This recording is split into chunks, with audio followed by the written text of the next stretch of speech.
Are they starting to win back the burnt out fans? Well, the Fantastic Four First Steps appears to be saying yes, because they took some big first steps at the box office, earning a mighty $24.5 million in Thursday night previews. Now, that haul is the best preview result of the year so far, beating the previous high of $22.5 million set by Superman a couple of weeks ago. Now, the Fantastic Four First Steps, the latest entry, of course, in the Marvel Cinematic Universe, is on track to make $100 to $110 million in its opening weekend, although rival studios and us think it's probably going to soar even higher than that. The international box office cumulated through Thursday was also an estimated $27 million, and it's expected to rack up another total of $90 to $100 million for a worldwide total, if all holds, for somewhere between $190 to $200 million on the opening weekend worldwide.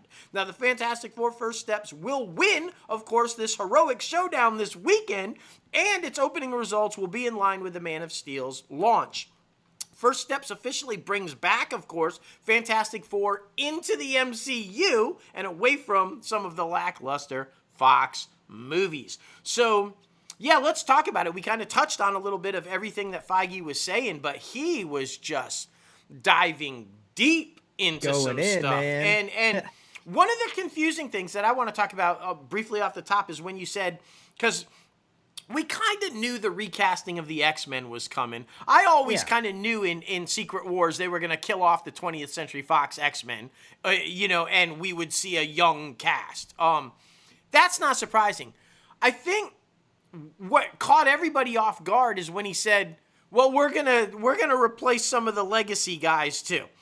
And that infuriated some people. That brought up, and I think what played into some of that anger was because it didn't really make sense. He said he thought that the reason that Thunderbolts underperformed, even though it had now fallen into the new strategy with lower budgets, more quality storytelling, he felt like a majority of that cast was on TV shows, and if you didn't watch the TV shows, you probably didn't know who they were, so you weren't invested in that. That's his opinion on that. And then he kind of did this weird thing, which I thought was a backhanded slap to Anthony Mackie, which I didn't really like. He said that he felt like the failure to achieve massive numbers at the box office for Captain America Brave New World is because it wasn't Chris Evans, Steve Rogers. And what? Like, that's not very nice. But saying that he thought that the failure at the box office to achieve big money was because it wasn't Chris Evans as Steve Rogers as Captain America, how do you follow that up with saying, by the way, we're going to recast Captain America, Steve Rogers, without Chris Evans? Well, wait a minute. You just said the reason the Captain America movie didn't work is because it wasn't Chris Evans as Steve Rogers. Now you're saying, but anyway, we're going to get rid of Chris Evans as Steve Rogers and recast the role. Huh? That's confusing, right? Like, and he likened it to, well, how many times has Batman been recast or Superman been recast? First of all, Superman was recast because Christopher Reeve died. Period. Right. I think he would still be 60-something years old and he'd be playing Kingdom Come Superman. They would not have touched that if he had not died. If he didn't have the accident. That seriously. But using that, Marvel's a little bit different to me because Captain America's storyline, we have seen an aged Rogers take over as Nomad and then come back as an aged Rogers. Partnering with where there's two Captain Americas, Sam and, Steve. So I don't think it's necessary to young him up and recast him. Same thing with Iron Man. I don't get that move. RDJ, you can play on the comic book storylines have been evident with aging Tony. The heart problems coming back, the alcoholism, the dealing with the stress of being the hero on the hall. I feel like there's storyline there where we don't have to make them younger versions to start over with them. Let them play out the old legacy era of while bringing in new faces. I think that's just my thought on it. What do you think about that? I honestly think they're approaching it as a comic book writer, as a comic book publisher, where they're like, okay, the new story, this Tony Stark or this Iron Man, 171 is different than issue 3. I think they're going to approach actors and storylines like issues where they're going to be releasing new ones every 10, 15 years because there is so much different stuff out there. Like you've talked about before, Marvel has content for years and Yeah, years and yeah, years that they can continue to do.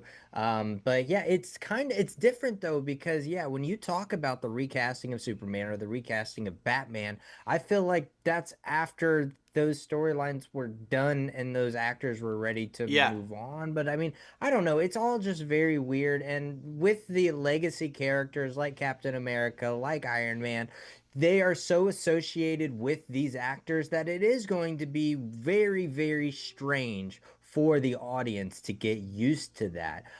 Because, I mean, they did something that was never really done before with the first 15, 20 years that the MCU's been in existence.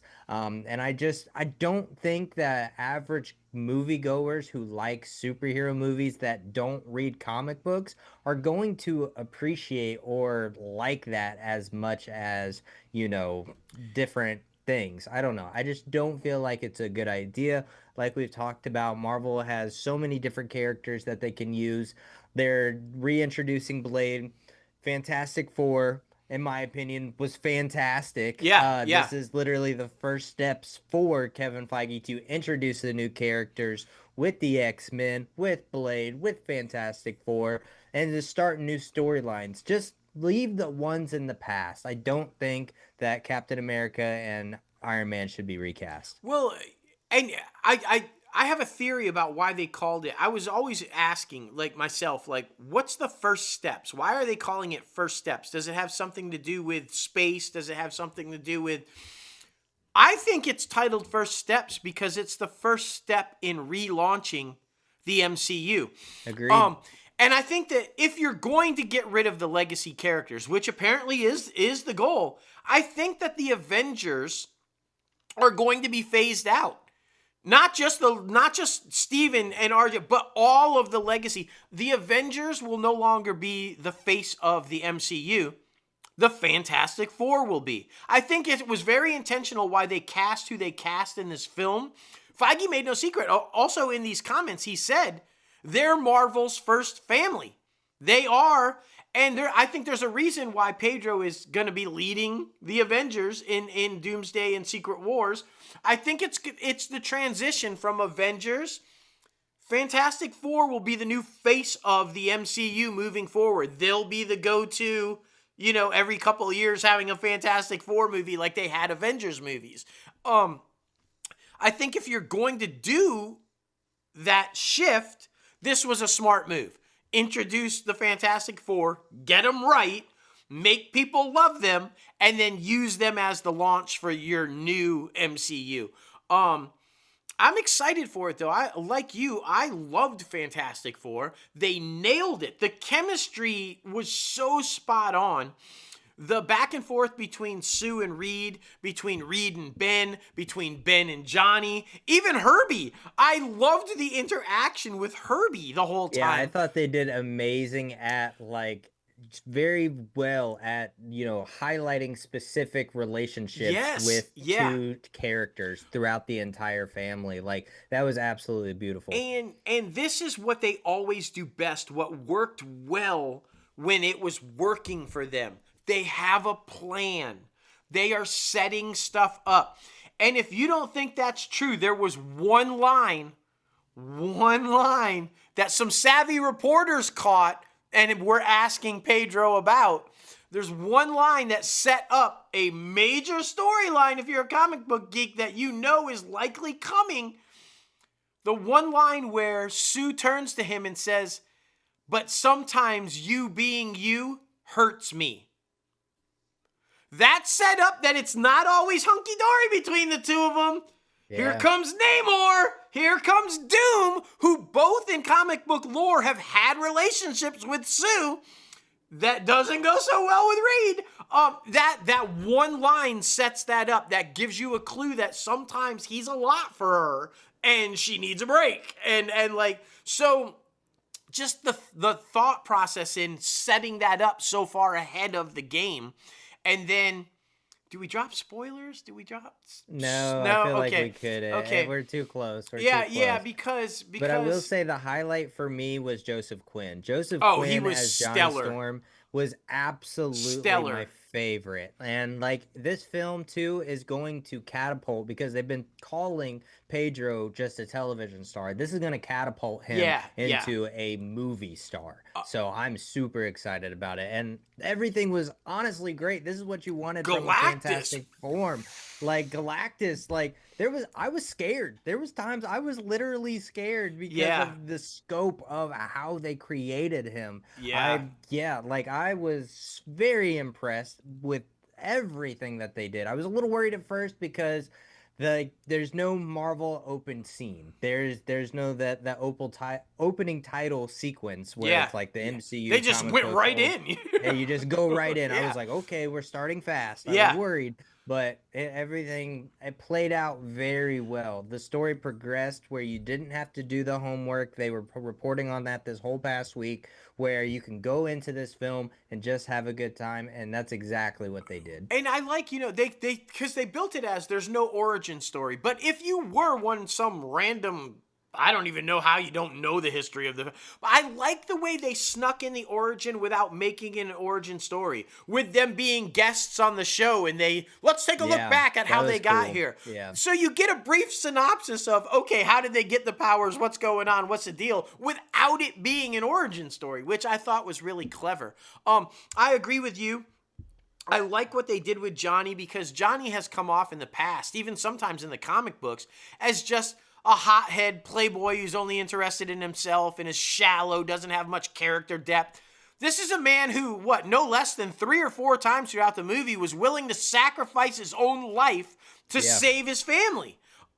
They added so much depth to his character. They also showed that he's pretty smart too. There's a reason why this group was all in space. It wasn't just Reed being smart, the rest of them were lackeys. He figured out the language. So I like that they did that. I also really liked the touching scene where you see the dynamic that Ben is Reed's best friend. They had been best friends. Nice. And he did it in a joking manner with, you're not really that smart. And the playful, but then the reassuring hand on the back, like, I got you no matter what. That was, like I said, they nailed the the way Ben and Johnny bantered back and forth, but actually respect each other. Like, they just nailed it. And then, of course, for me, you see him right there he is. Franklin Richards, ladies and gentlemen, is introduced into the MCU, and they did not hide the fact that he is the most powerful being in the Marvel Cinematic Universe. Can do whatever he wants. Whatever he can think of, he can do. And I love that they didn't hide it. I mean, they made it evidently clear from the moment Galactus said why he wanted him. Like, no, this is why I want him, because...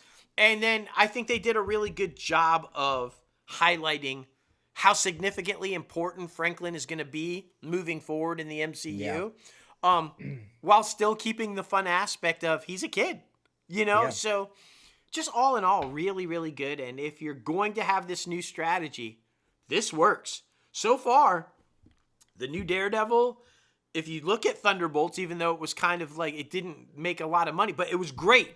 And now Fantastic Four, the strategy is Marvel is back. The Marvel that we loved is now back. They're not going to pump it out. Feige also said in this, and I'm going to kind of wrap it up with this, but to put it in perspective, guys, over the first 12 years, the Infinity War saga, as it was called, it was 50 total hours that was on screen. 50 total hours over that 12-year period. After Endgame, with the launch of the new phases and then the launch of Disney Plus and the television shows, 100 hours in half the time in just 6 years. They were just pumping It was that like 127 with TV shows, with the animation. Like, it's stupid how crazy it was. So, yeah, I mean, slowing it back down, getting it back to what... There's a reason why people loved it so much. It's because you had to wait. You couldn't go see every couple weeks a new Marvel project. You had to wait a couple years to see a Marvel project, and it built anticipation. So I like that it's back there. And I also like that Feige's statements were very intentional, I think, about Miles Morales. Oh, yeah. Until after the Spider-Verse. He made it clear Miles is coming, which we already know he exists because his uncle was in, like, they've already said that he exists. So he was very careful in his wording on how he said that. And then what I was talking about at the tease at the top of the show, guys, Feige is not going to be the head of Marvel Studios forever. He hinted at succession. He said it's been talked about. It's talked about regularly. That terrifies me. It needs to be, Feige needed to learn from Iger and the Disney board's mistake. Make sure the person that is succeeding you is the right person.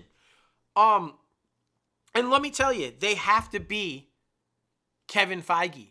They have to be a James Gunn. And what I mean by that is they have to love the characters. They actually have to be comic book geeks and nerds and love and know the characters. Otherwise, it will be a complete disaster. There's a reason that Feige has been so successful running Marvel Studios, and now James Gunn is seeing success with DC. They're comic book geeks. They came up under Richard Donner. They understand the genre. They love the comic books. They know the characters. If his successor is not that, MCU dies. Flat out. Done. So, I'm just saying, please learn the mistakes and don't do that again. That's all I'm saying. Please don't do that again. Right? Like, that would be disastrous. Yeah, completely agree. And I do love how on both sides of the aisle, DC and Marvel, color is back in the superhero genre, especially for DC. But, I mean, beautiful colors throughout Fantastic Four as well. I loved the blue. I loved the 60s look. The freaking step-down couch, the circular couch in the living room. Like, the set dressing was amazing. If you guys can, please go out and see Fantastic Four First Steps this weekend, especially because it's on my box office draft. So please be sure to do that. And see Superman. Yeah, exactly. And can we stop calling it a competition, guys? I'm already seeing in the feed, oh, it's going to outdo Superman. It's competing. It's doing better than... We want them both to do well. We want it to be a number one, number two, at the box office. Just because you see one doesn't mean you don't have to see the other or vice versa. See them both. See them both multiple times. Stop calling it a competition and just bill it like the good people are.